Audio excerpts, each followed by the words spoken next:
당장 이 손 치우지 못해. 어디서 감히 그 더러운 손으로 내 아들 옷깃을 잡아. 서울 강남의 한 고급 한정식 식당. 정갈하게 차려진 백작이 그릇들이 비명소리에 파르르 떨립니다. 화려한 자수가 놓인 한복을 차려입은 예비 시어머니. 정 여사는 눈앞에 고개를 숙이고 서 있는 지수에게 불호령을 내리고 있었습니다. 지수의 차림새는 그야말로 처참했습니다. 무릎까지 오는 베이지색 코트는 진흙 탕물로 얼룩져 있었고 단정하게 묶었던 머리카락은 비에 젖어 얼굴 등에 볼품없이 달라붙어 있었죠. 손톱 밑에는 정체를 알 수 없는 검은 기름때와 핏자국까지 섞여 있었습니다. 어머님, 제 설명을 들어주세요. 오는 길에 사고가 있어서. 지수의 목소리가 떨려왔습니다. 하지만 정 여사는 들으려 하지 않았습니다. 그녀의 눈에는 오직 가난한 집안 형편에 보잘것없는 요양보호사 일을 하며 제 아들의 앞길을 막으려는 근본 없는 물건만 보일 뿐이었으니까요. 사고? 핑계도 정도껏 해야지. 상견례 날에 이런 꼴로 나타나다니. 이건 우리 집안을 대놓고 무시하는 거야. 내가 감히 우리 은호랑 격이 맞다고 생각하니? 너 같은 애는 우리 집안의 수치야. 정 여사가 내던진 물컵의 물이 지수의 구두 위로 튀었습니다. 옆에 앉아있던 예비 신랑 은호마저 난처한 표정으로 고개를 돌려버린 그때 지수는 주머니 속에서 떨리는 손으로 낡은 손수건 하나를 움켜쥐었습니다. 불과 30분 전 차가운 아스팔트 위에서 숨을 헐떡이던 한 노인을 구하기 위해 온몸을 던졌던 그 손수건이었습니다. 그 노인이 누구인지, 자신에게 어떤 운명을 가져다 줄지 지수는 꿈에도 모른 채 차가운 바닥만을 내려다보고 있었습니다. 지수의 삶은 언제나 차가운 새벽 공기와 닮아 있었습니다. 남들은 단잠에 빠져 있을 시간, 지수는 낡은 자취방의 삐걱거리는 문을 열고 일터로 향했습니다. 그녀의 직업은 요양보호사. 치매 어르신들의 대소변을 받아내고 욕창이 생기지 않게 마른 몸을 뒤척여주며 때로는 제정신이 돌아온 어르신들의 서러운 넋두리를 들어주는 것이 그녀의 일과였습니다. 사람들은 말합니다. 젊은 애가 왜 그런 힘든 일을 해? 기술이라도 배우지. 하지만 지수에게 이 일은 단순한 생계수단 이상이었습니다. 일찍 부모를 여의고 홀로 남겨진 자신을 따뜻하게 안아주었던 할머니의 손길을 기억하기 때문이었죠. 지수는 세상에서 소외된 노인들의 눈동자 속에서 돌아가신 할머니의 얼굴을 보았습니다. 그래서 남들이 꺼리는 거동이 불편한 어르신들도 지수만 오면 아이처럼 웃음을 터뜨리곤 했습니다. 사건이 터진 건 바로 오늘 오후였습니다. 3년을 사귄 남자친구 은호와의 상견례의 날.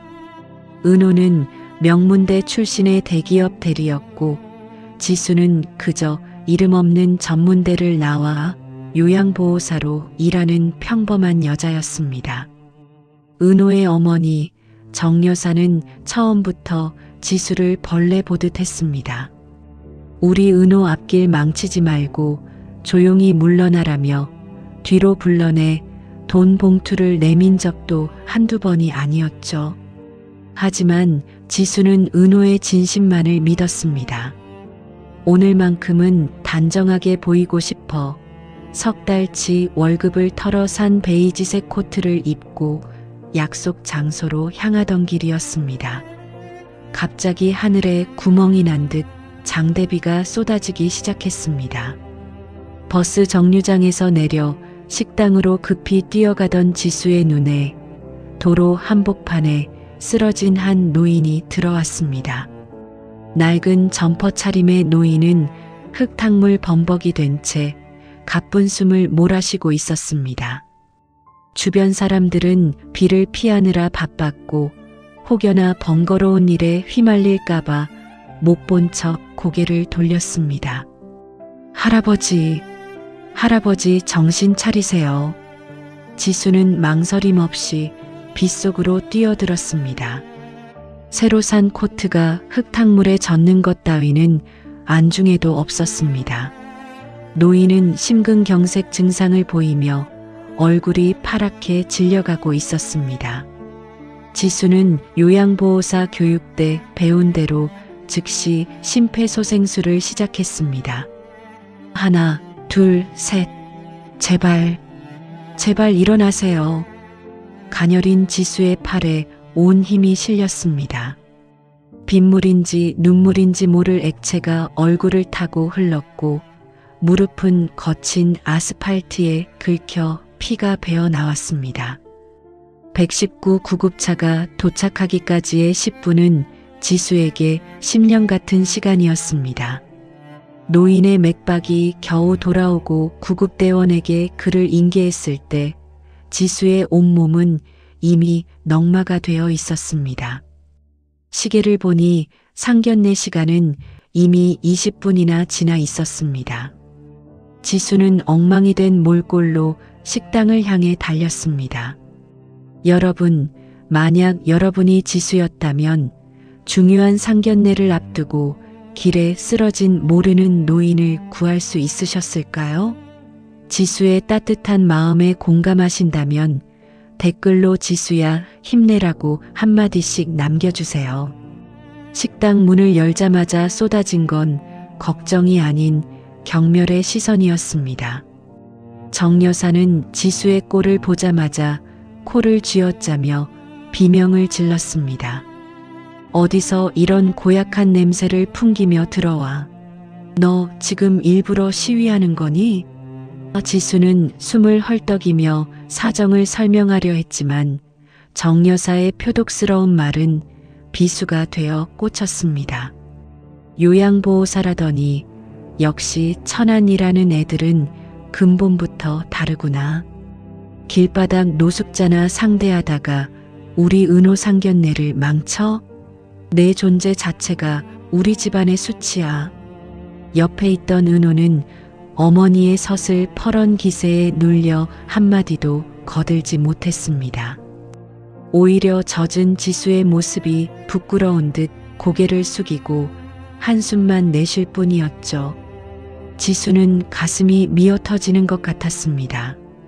자신이 구한 건 누군가의 소중한 아버지였고 생명이었는데 이 자리에선 그저 냄새나는 수치일 뿐이었습니다. 지수는 바르르 떨리는 손으로 가방끈을 꽉 쥐었습니다. 당장이라도 이 자리를 박차고 나가고 싶었지만 죽어가는 사람을 살렸다는 안도감과 무시당하는 서러움이 뒤섞여 발걸음이 떨어지지 않았습니다. 정 여사의 섯을 퍼런 독설은 멈출 기미가 보이지 않았습니다. 예, 너는 부모가 없어서 그런지 상황 파악이 안 되니? 내가 지금 이 자리에 앉아 있을 자격이나 있다고 생각해? 우리 아들은 장차 이 그룹의 핵심 인재로 성장할 몸이야. 그런데 어디서 길바닥 냄새를 풍기며 들어와서 재수를 얻게 만들어. 지수는 입술을 깨물었습니다. 빗물에 젖어 하얗게 불어터진 손가락 끝이 파르르 떨렸습니다. 그때였습니다. 식당 밖이 소란스러워지더니 검은색 고급 세단 여러 대가 급브레이크를 밟으며 멈춰 섰습니다. 정장을 입은 사내들이 우산을 받쳐들고 누군가를 황급히 뒤따라 식당 안으로 들이닥쳤습니다. 정 여사는 깜짝 놀라 입을 다물었고 고개를 숙이고 있던 은호도 눈을 커다랗게 떴습니다. 그들은 이 식당의 주인이자 은호가 다니는 대기업의 실소유주인 강 회장의 수행비서들이었기 때문입니다. 수행비서 중 한 명이 지배인을 붙잡고 다급하게 물었습니다. 방금 전 이 근처 도로에서 노신사를 구하고 이 식당으로 들어온 젊은 여성을 찾고 있습니다. 베이지색 코트를 입었다고 하던데 어디 있습니까? 지수는 멍하니 그들을 바라보았습니다. 자신이 구했던 그 노인이 평범한 할아버지가 아니었음을 직감한 순간이었습니다. 하지만 정 여사는 상황을 오해했습니다. 지수가 길거리에서 사고를 쳐서 경찰이나 무서운 사람들에게 쫓기는 줄로만 알았던 것이죠. 아이고, 저럴 줄 알았어.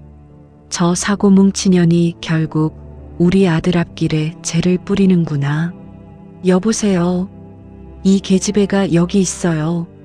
당장 끌고 나가세요. 정 여사는 지수의 팔을 거칠게 잡아 끌며 비서들에게 내동댕이 치듯 밀어냈습니다. 지수는 중심을 잃고 차가운 복도 바닥에 무릎을 찌으며 넘어졌습니다. 잠깐만요. 어머님, 제 말 좀.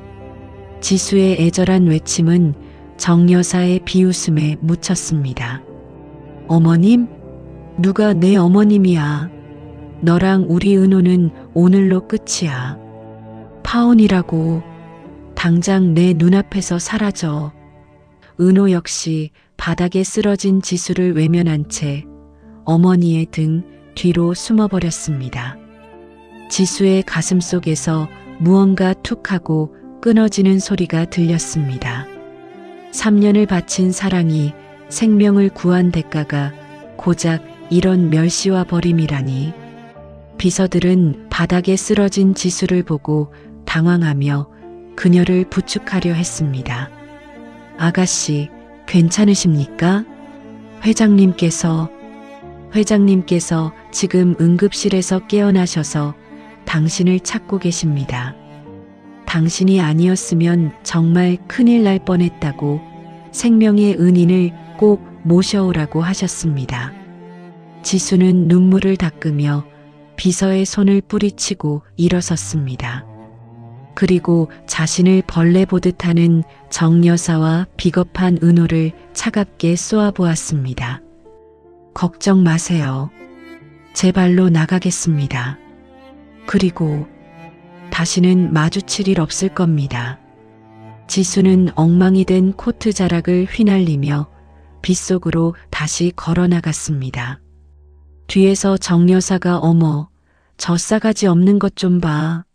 라며 소리를 질러댔지만 지수의 귀에는 더 이상 들리지 않았습니다. 오직 차가운 빗줄기만이 그녀의 뜨거운 눈물을 씻어내고 있었습니다. 비서들은 당황하며 지수의 뒤를 쫓아 우산을 씌웠고 정 여사와 은호는 그 광경을 보며 고개를 갸웃거렸습니다. 회장님이 왜 저런 애를 찾아? 설마 아니겠지? 여러분, 생명의 은인을 문전박대하고 내쫓은 정 여사와 은호, 앞으로 이들에게 어떤 업보가 기다리고 있을까요? 통쾌한 복수를 원하신다면 사이다라고 댓글을 남겨주세요. 지수는 비서들의 안내를 받아 서울 최고의 대학병원 VIP 병동으로 향했습니다. 흙탕물이 묻은 코트를 벗어 던진 채 병실 문을 열자 산소 마스크를 벗고 침대에 기대앉은 노신사가 지수를 발견하고는 환한 미소를 지었습니다. 그는 바로 국내 최대 물류그룹의 수장인 강 회장이었습니다. 강 회장은 지수의 손을 꼭 잡으며 눈시울을 붉혔습니다. 학생, 아니 선생님, 자네가 내 생명의 은인이야. 의사들이 그러더군. 길 위에서 그 정확한 심폐소생술이 없었다면 나는 지금 이 세상 사람이 아니었을 거라고. 지수는 수줍게 고개를 숙였지만 강 회장은 지수의 엉망이 된 옷과 긁힌 무릎을 보며 가슴 아파했습니다. 사실 지수는 단순히 요양보호사 일을 하는 가난한 여자가 아니었습니다. 그녀는 과거 대학 병원에서 촉망받던 응급의학과 레지던트였습니다. 하지만 3년 전 무리하게 수술을 집도하다 의료사고로 누명을 쓰고 병원을 떠나야만 했던 아픈 기억이 있었죠. 그녀의 뛰어난 의학적 지식과 침착함이 죽어가던 강 회장을 살려낸 것이었습니다. 강 회장은 지수의 사연을 듣고는 분노했습니다. 그런 실력과 심성을 가진 인재가 왜 요양보호사 일을 하며 무시를 당해야 한단 말인가. 내가 자네의 억울함을 풀어주고 자네가 다시 가운을 입을 수 있도록 돕겠네. 한편 상견례장에서 지수를 내쫓은 정 여사와 은호는 축배를 들고 있었습니다. 지수 같은 천한 애를 떼어내서 다행이라며 웃어댔죠. 하지만 그 즐거움은 오래가지 않았습니다. 은호의 회사에 비상령이 내려졌습니다. 강 회장이 쓰러졌다는 소식과 함께 회장님을 구한 생명의 은인을 찾았다는 공문이 전 사내에 퍼졌기 때문입니다. 은호는 사진 속 뒷모습을 보고 경악했습니다. 그건 분명 자신이 방금 전 빗속으로 내쫓은 지수의 뒷모습이었으니까요. 은호의 손은 사정없이 떨리고 있었습니다. 회사 인트라넷 게시판에 올라온 회장님을 구한 의로운 시민의 뒷모습. 화질은 좋지 않았지만 그 베이지색 코트는 오늘 아침 자신이 직접 생일 선물이라며 사주었던 바로 그 옷이었습니다. 말도 안 돼. 지수가 회장님을 구했다고? 아니야, 그럴 리 없어. 그저 길바닥 노숙자를 돕느라 늦은 거였잖아. 은호는 현실을 부정하며 머리를 감싸쥐었습니다. 하지만 옆에서 그 사진을 함께 보던 정 여사의 얼굴은 이미 사색이 되어 있었습니다. 정 여사는 지수가 식당을 떠날 때 비서들이 그녀에게 우산을 씌워주며 극진히 모시던 장면을 떠올렸습니다. 설마 그 노인이 강 회장님이었단 말이니? 우리가 무슨 짓을 한 거야? 정 여사의 목소리가 날카롭게 찢어졌습니다. 그 시각 지수는 강 회장의 전폭적인 지원 아래 새로운 국면을 맞이하고 있었습니다. 강 회장은 지수의 과거 의료사고 기록을 재조사하도록 지시했습니다. 알고 보니 당시 병원장의 아들이 저지른 실수를 신입이었던 지수에게 뒤집어 씌웠던 비리가 밝혀진 것이었습니다. 강 회장은 이 사실을 언론에 터뜨리는 동시에 지수를 자신이 설립한 의료재단의 책임자로 임명하겠다고 선포했습니다. 지수는 더 이상 멸시받던 요양보호사가 아니었습니다. 그녀는 정의를 구현하고 실력을 인정받은 대한민국이 주목하는 영웅 의사로 화려하게 복귀한 것이었습니다. 은호와 정 여사는 지수의 연락처를 미친 듯이 뒤졌습니다. 차갑게 수신 거부를 해놓았던 지수의 번호로 수백 통의 사죄 문자를 보냈습니다.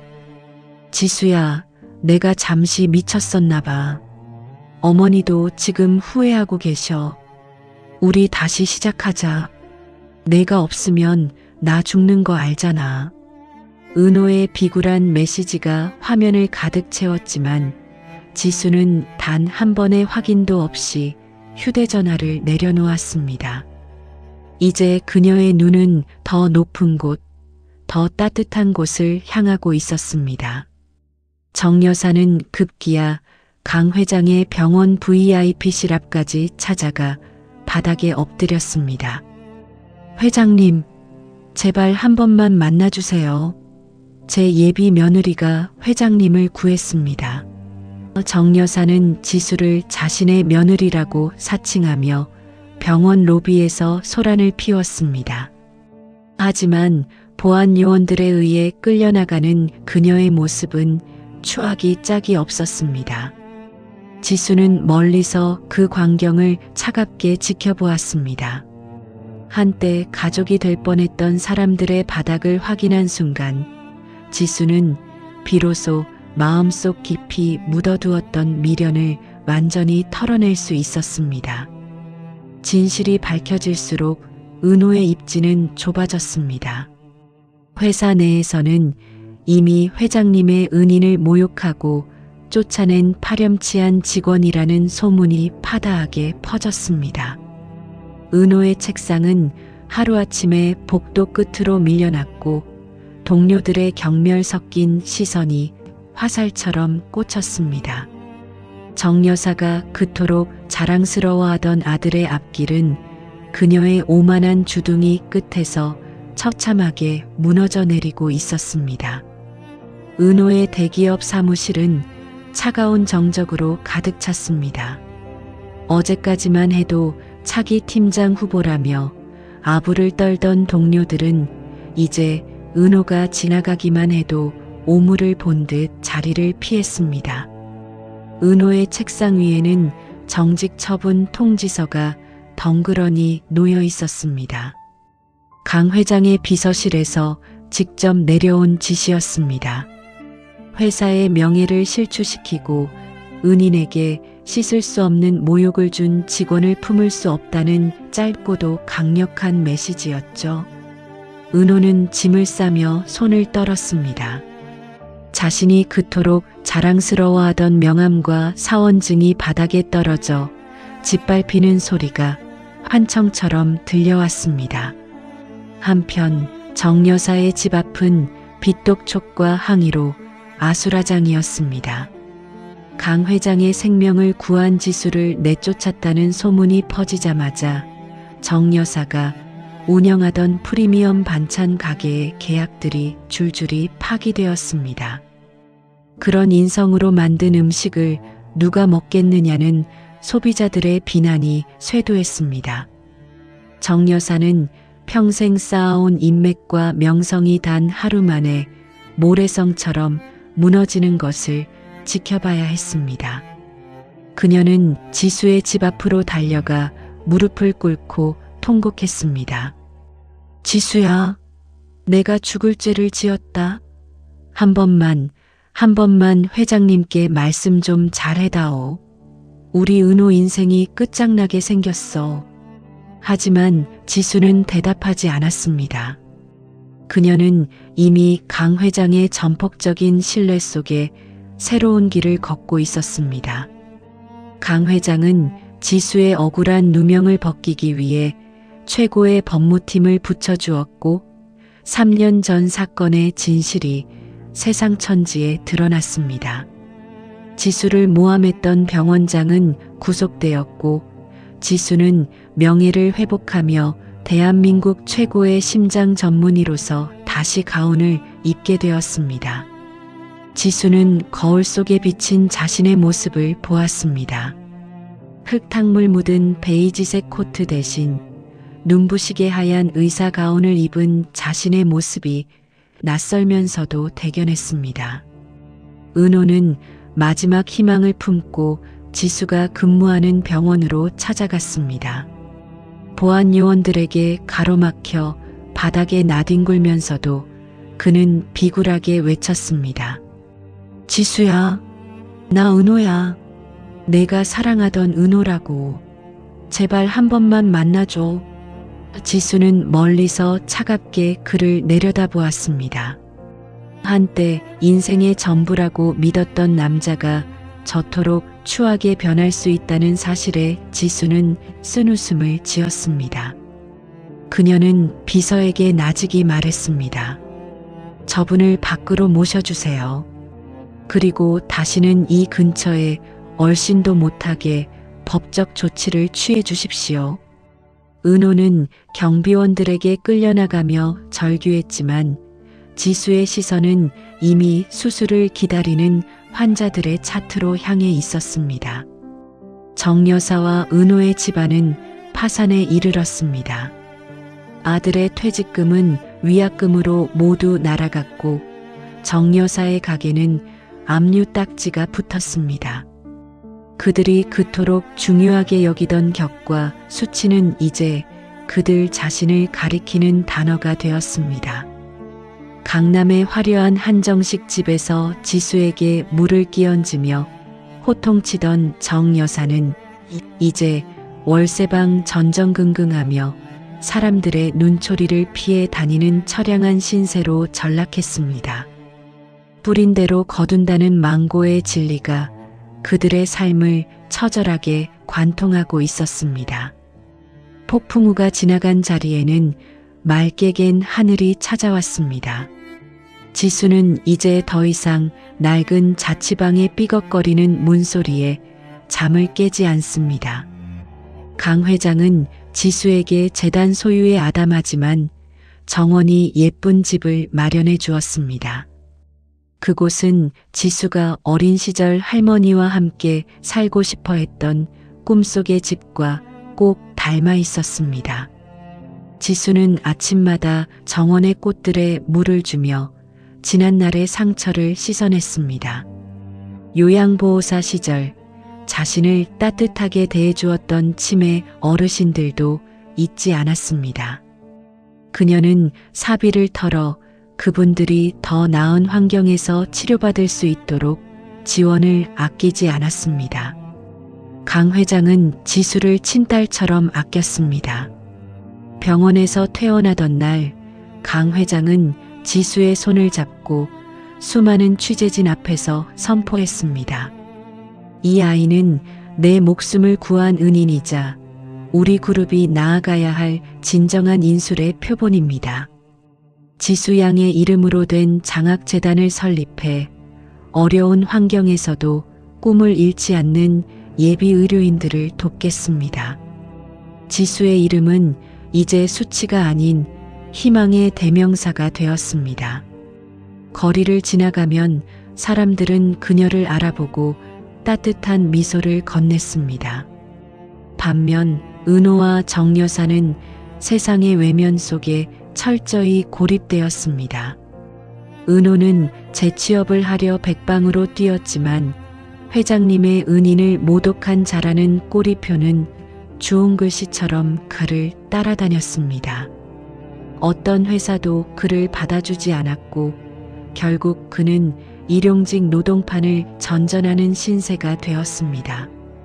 화려한 한복을 입고 거드름을 피우던 정 여사는 이제 시장 한 구석에서 떨이 채소를 팔며 입에 풀칠을 하고 있었습니다.